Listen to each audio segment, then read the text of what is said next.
संग्राहक हेमंत वसंत तिरळे, अध्यक्ष शिवगर्जना मर्दानी आखाडा पुणे।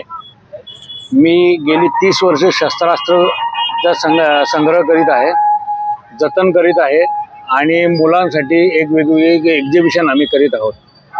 आता याच्यामध्ये मी आपल्याला काही वेपन्स दाखवतो। याच्यामध्ये हे जे काही आहेत हे आडकित्त्याचे प्रकार आहेत की जे आजकाल मुलांना पाहायला मिळत, म्हणून आम्ही हे लावलेत।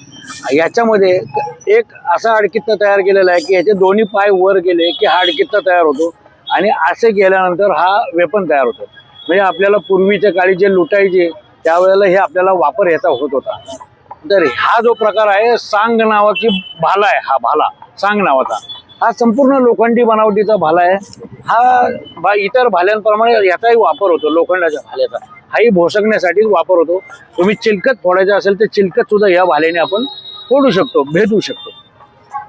ही ढाल जी आपण बघतोय ही ढालीचं आत्ताचं नवीन ढाल आहे। ही लोकांना कलर पूर्वीच्या ढाली आहे त्याच्यावर कोटिंग असतं, त्यामुळे त्या माहीत नाही की कशा असतात, आतनं कशी असते, म्हणून ही आपण नवीन ढाल चामड्याची, म्हशीच्या चामड्याची ढाल आहे, ती आपण बनवून घेतलेली आहे। ही नवीन आहे ढाल, म्हशीच्या चामड्याची ढाल त्याच्यापासून बनलेली आहे। आता आपण हे पुढे जातोय।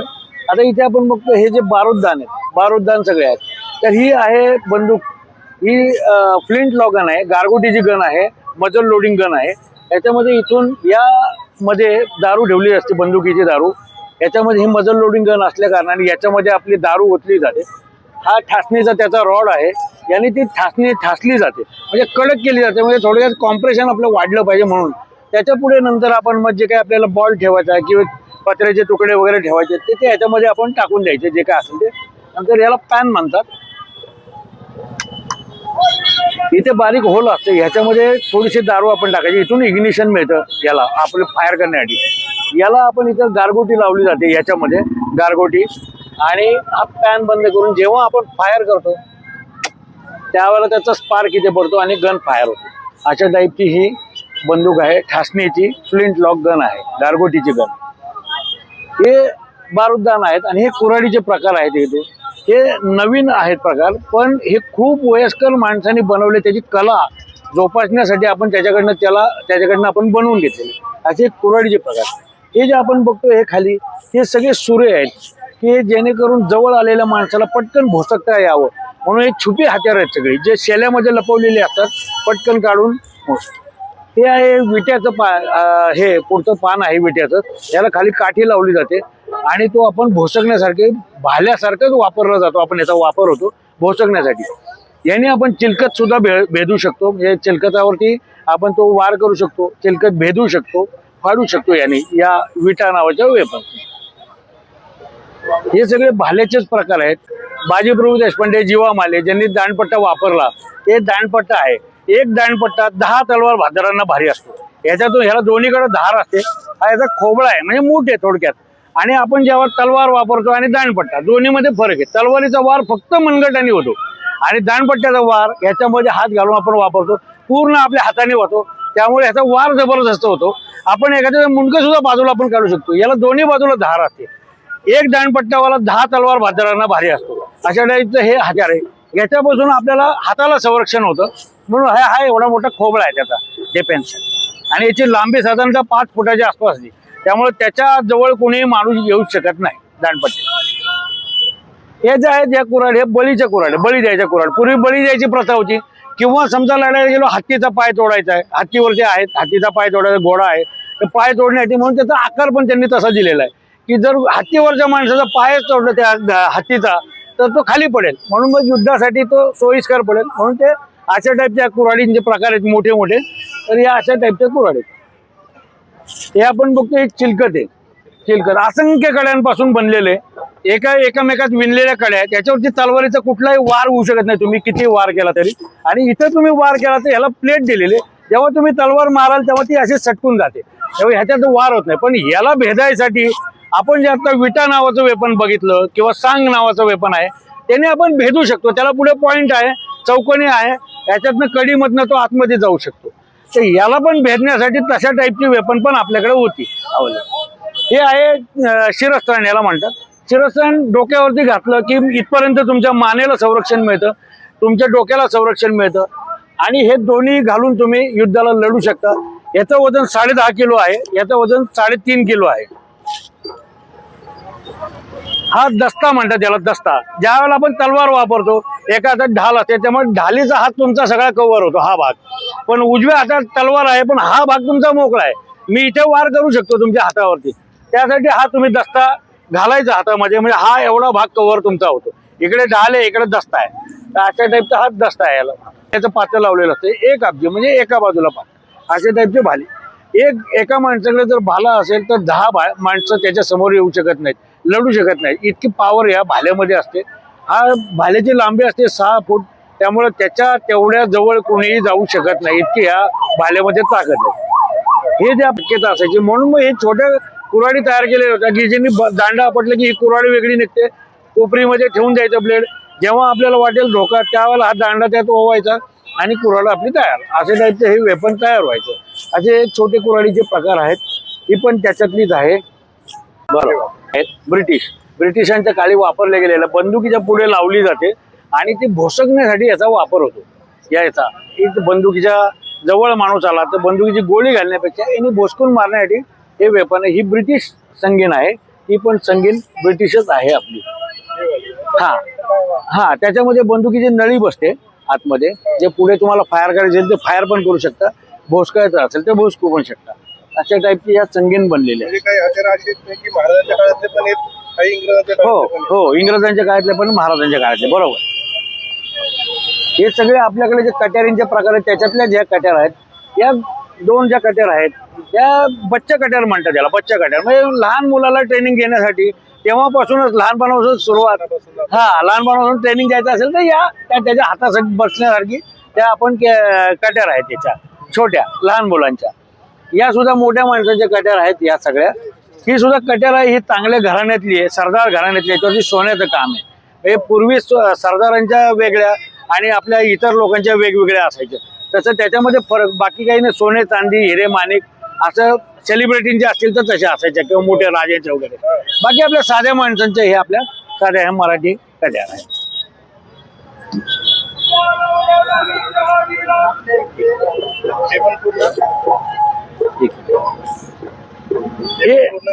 हे सर्व कट्यारींचेच प्रकार आहेत. ह्याच्यामध्ये मोगल आहे, राजपूत आहे, मराठा आहे, सगळे कट्यारींचे प्रकार. हे सुद्धा भोसकण्याचेच हत्यार आहेत, सगळे छुपे हत्यार आहेत की जवळनं आपण त्याचा वापर करण्यासाठी हे हत्यारं वापरले आहेत सगळे, की जेणेकरून जवळ माणूस आला की पटकन शेल्यातनं करून भोसकायचं. म्हणून ही आपली हत्यारं आहेत. हे सगळं कट्यार म्हणतात त्याला. हे आहे हे ढाल आहे, ही म्हशीच्या कातडीच्या पासून बनलेली. याच्यावरती हे जे ठोले आहेत, ठोले की जेणेकरून वार कोणी केला तर तो वार इथे आडला जाईल. दुसरा याचा वापर असा की याच्याच आतल्या बाजूला 2 पट्टे लावले जातात की जेणेकरून ढाल तुम्ही अडकवू शकता. अशासाठी ही वापरली, म्हणजे ह्याचा वापर होतो ठोल्यांचा. म्हणजे बाहेरनं पण दिसायला पण चांगलं दिसतं, वारही अडवला जातो आणि आतल्या बाजूला त्याला पट्टे लावून तुम्ही अडकवू शकता ढाल. अशा टाईपचा ह्या ढालीचा वापर होतो. अशा हे आपल्या ढाली. हे सर्व कट्यारींचेच प्रकार आहे. आता हा बिचवा आहे, जे महाराजांनी वापरलं होतं अफजल खान वधाच्या वेळेला, त्यावेळेला तसा हा बिचवा आहे की जेणेकरून त्यांनी पटकन हेही छुपच हत्यार आहे, पटकन काढायचं शेल्यामधनं जवळनं आणि वार करायचा. हा आपण वार छातीमध्ये करू शकतो, त्यामुळे हा असा बिचवा आहे. आणि हे सर्व जे आहेत हे याचे खंजिराचेच प्रकार आहेत. पेशकब्ज आहे, चिलानुम आहे, ती नावं वेगळी, प्रांतावाईज त्याची गावं वेगळी, त्याच्याप्रमाणे नावं. ही आहे गेंड्याच्या कातडीची ढाल. गेंड्याच्या कातडी, याच्यावरती 4 ठोले आहेत, याच्यावरती चांदीचं काम आहे. चांगल्या घराण्यातली ढाल आहे. हे गेंड्यापासून बनले. जे लगाम आहे, लगाम जुन्या आहेत या. ऍक्च्युली वेपन नाहीये, पण अजूनही बऱ्याच लोकांना माहित नाही घोडा थांबता कसं. लोकांना असं वाटतं दोरी ओढली की घोडा थांबतो, पण हे त्याच्या तोंडामध्ये आतमध्ये असतं, ते त्याला टोचतं तुम्ही ओढल्यानंतर, म्हणून घोडा थांबतो. तर त्या या अशा लगामचे प्रकार आहेत, ते ह्याच्यात आपण लावलेत. हे आहे वाघनख, जे अफजल खानाच्या वधाच्या वेळेला जे पोट फाडलं, महाराजांनी कोथळा काढला, ते वाघनख आहे. ह्याचे 4 नखांचे हे आहेत त्याच्यामध्ये. तर ज्या वेळेला हे वाघनखांनी तुम्ही वार करता त्यावेळेला 4 ठिकाणी तुमचा कट येतो. पण आता तुम्ही बघा, जर तुम्हाला कट झाला कधी तर डॉक्टर लगेच ऑपरेशन करतात आणि स्टिचिंग करतात. पण ह्याच्यामध्ये काय होतं की तुम्ही एकदा स्टिच केलं एक बाजू की पुढच्या बाजूला तुम्हाला कमी पडतं कातड. त्यामुळे तुम्हाला स्टिच करते तर अशीच्या अशी जखम तुम्हाला भरून काढायला लागते. त्यामुळे इन्फेक्शन होण्याचा जास्त धोका असते आणि माणूस मरण्याची शक्यता जास्त आहे. आणि याने तुमच्या कोठवालाही बाहेर काढू शकतो आपण. इतकं जबरदस्त वेपन आहे. जसं वाघाची नख तशीच सेम तसाच आकार आहे, तशीच पॉइंट आहेत, म्हणून याला वाघ नख नावाचं हे दिलेलं. जेव्हा तुम्ही बोटामध्ये घालता त्यावेळेला वरच्या बाजूला इथे काही लोकांनी खडे बसवले होते, त्यामुळे कळत नाही की आपल्या हातात काय आहे. त्यावेळेला असं वाटतं अरे अंगठीच आहे हातामध्ये, पण ज्या वेळेला मी हात असा करून मारेल त्यावेळेला ते वेपन तुमचं काम करून जाणार. अशा टाईपचं हे खूप खतरनाक महाराजांनी वापरलेलं अफजल खान वधाच्या वेळेला हे असं हे वाघ नखच. या पण दांडपट्ट्या आता आपण पाहिलेले हे सगळे कुकरीचे प्रकार आहेत. हा कोयता आहे. आता ग्रामीण भागामध्ये वेपन तर पाहिजे पण त्यांना परवडत नाही, मग ते त्यांच्या पद्धतीने वेपन बनवून घेतात. कुठलं तरी वेपन पाहिजे तर हे त्याचे वेपन. हे सगळे आर्मीचे सूर आहेत, म्हणजे आपण जे डिस्कवरीला वगैरे बघतो त्या लोकांचे हे सूर आहेत. हा रुमी सूर आहे. रुमी ह्याच्या हाही तलवारीसारखी मूठ आहे याला आणि पुढे ब्लेड रुंद आहे. हाही वापरण्यासाठी ते जवळ फेचिंगसाठी वर्ण वापरायच्या तलवारी आहेत. तेगा आहे. नंतर हे डुंगरपुरी जातीचे आहेत. ही कर्नाटकी धोपचा प्रकार आहे हा, पण ही वक्र धोप आहे. कर्नाटकी मूठ आहे त्याला, म्हणून त्याला कर्नाटकी धोप म्हणतात, पण वक्र धोप. धोप नावाची तलवार जी महाराजांची होती, शिवाजी महाराजांची, ती सरळ होती. ही वक्र आहे म्हणून वक्र धोप म्हणतात. आणि हे सगळे जमिनीवरनं वापरण्याच्या तलवारी आहेत. काही मोगल आहे. मोगल तलवारींना पूर्वी परज नव्हती. आपल्याकडे पण पूर्वी परज नव्हती, पण ज्या वेळेला बोटाला इजा व्हायला लागली महाराजांचे हे लक्षात आलं, त्यावेळेला महाराजांनी अशा टाईपच्या तलवारी आपल्या बनवून घेतल्या की त्याला ही परत लावून घेतली. त्यामुळे तुमच्या बोटाचा हात ट्विस्ट करून ते ओढून घेऊ शकता. अशा टाईपचं याचं कार्य आहे. म्हणजे लोकांना हे माहीत नाही, पण आम्ही स्वतः हे तलवार शिकलोय चालवायला, त्यामुळे आम्हाला याचा उपयोग माहिती आहे. तर अशा टाईपचं ह्याचं काम आहे. या सगळ्या मराठा जातीच्या तलवार आहेत.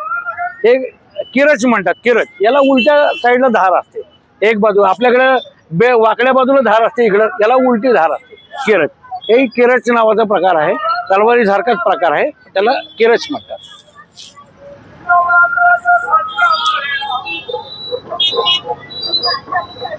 या सगळ्या धोप जातीच्या तलवार आहेत. शिवाजी महाराजांची आपली जी भवानी तलवार होती त्या जातीच्या तलवार. महाराजांच्या तलवार इथे हिरे माणिक मोती सगळं इथे लावलेलं होतं. सोन्याचं काम होतं, जडाऊ काम होतं या इथे. अशी त्याच जातीची ही तलवार आहे, धोप जातीची. याला नाळ म्हणतात, पन्हाळ. ज्यावेळेला तुम्ही भोसकता त्यामुळे ह्यातनं एअर पटकन पास होऊन तुम्हाला रक्त बाहेर येण्यास याने मदत होते. ही एकच धारी आहे. एका बाजूला धार ते एक बाजूला पाठ आहे तिची. आणि यालाही खाली मोठा गार्ड आहे आणि खाली गज आहे. गज किंवा गांजा म्हणतात त्याला, की तुम्ही जवळ माणूस आला तर मागे पण मारू शकता. आणि दुसरी गोष्ट ह्या तलवारीचा हा एक बॅलन्स आहे थोडक्यात. म्हणजे अशा टाईपचा याचा उपयोग पण होतो. आणि याचा गार्ड मोठा असल्यामुळे हातावरती इजा होत नाही. तर याला कर्नाटकी धोप म्हणतात. हा मुठीचा प्रकार तसा आहे. एक कर्नाटकी धोप असे प्रकारचे ह्या सगळ्या तलवार आहेत आपल्या.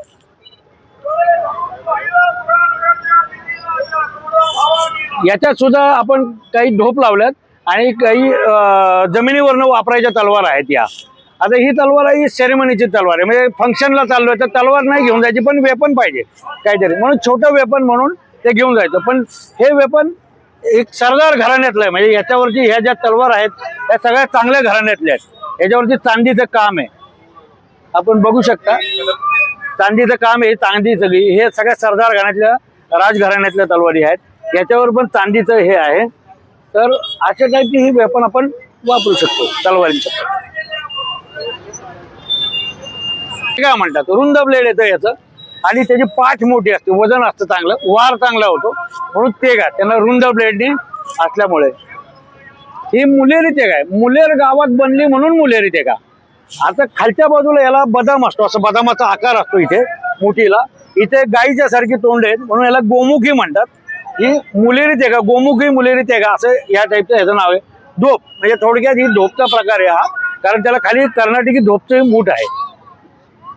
हे किरच नावाचं वेपन आता जे आपण बघितलं तसंच किरच आहे. हे उलट्या बाजूला धार आहे याला, ते किरच नावाचं वेपन आहे.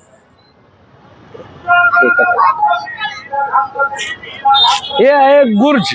गुर्ज म्हणजे आपण पूर्वी गदा वापरली जायची, वापरायला अवघड होती, वार करायला अवघड होते, म्हणून त्यांनी आता छोट्या प्रकारचं त्यावेळेला एक हे काढलेलं आहे वेपन शोधून. त्याला रवीसारख्या पाकड्या आहेत, लोखंडाच्या पाकड्या आहेत. घोडेस्वार जर दौडत आला किंवा जमिनीवरनं कोणी आला तर पटकन तुम्ही छातीमध्ये मारू शकता, डोक्यात वार करू शकता. याचा सगळं बॅलन्स या बाजूला आहे. इकडे वजन जास्त आहे इथं पकडण्यासाठी त्याला ग्रिप दिलेली आहे, म्हणजे तुम्ही वजन पुढे समोर असल्यामुळे तुम्हाला फार ताकद लावा लागत नाही. तुम्ही जर ते गोल फिरवून मारलं तर त्याचा वार जबरदस्त होतो, म्हणून ते अशा टाईपचं ते वेपन त्यांनी तयार केले. हे दांडपट्ट्याचे प्रकार आहेत, हे खोबळे आहेत दांडपट्ट्याची, आणि ही ब्रिटिश स्टोर्ड आहे. 1897ची ही तलवार आहे. तुम्ही बघू शकता याच्यावरती कंपनीचा स्टॅम्प पण आहे.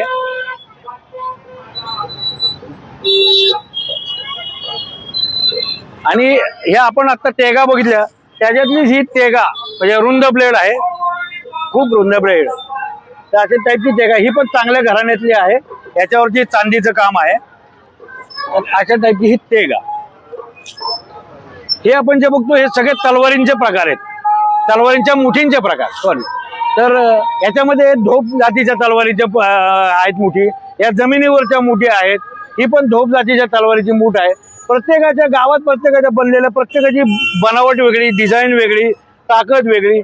आपण पाहू शकता की ज्या कारागिरांनी कुठलेही शिक्षण नसताना तुम्ही या इतक्या सुंदर बनावट लोखंडामध्ये काम केलेलं आहे, ते आपण बघू शकतो. हा, तर या अशा टाईपच्या धोप जातीच्या, ही धोप जातीची आहे, आणि या बाकी जमिनीवरच्या तलवारीच्या मुठी आहेत.